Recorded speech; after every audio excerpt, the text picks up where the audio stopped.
अनुदानित आश्रमशाळा पिंपरी तालुका त्र्यंबकेश्वर येथील आश्रमशाळेतील विद्यार्थ्यांना शुक्रवार दिनांक 27 सप्टेंबर रोजी शालेय उपयोगी वस्तूंचे वाटप करण्यात आले.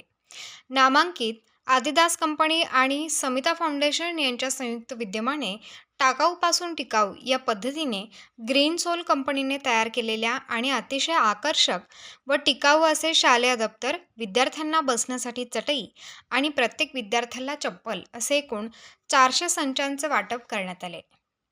यावेळी समिता फाउंडेशनच्या प्रोग्राम मॅनेजर श्रेया आणि ग्रीन सोल कंपनीचे फील्ड मॅनेजर अमोल मोरे यांचे शाळेच्या वतीने संस्थेच्या संचालिका जयश्री पाटील आणि संचालक कैलास पाटील यांनी स्वागत केले.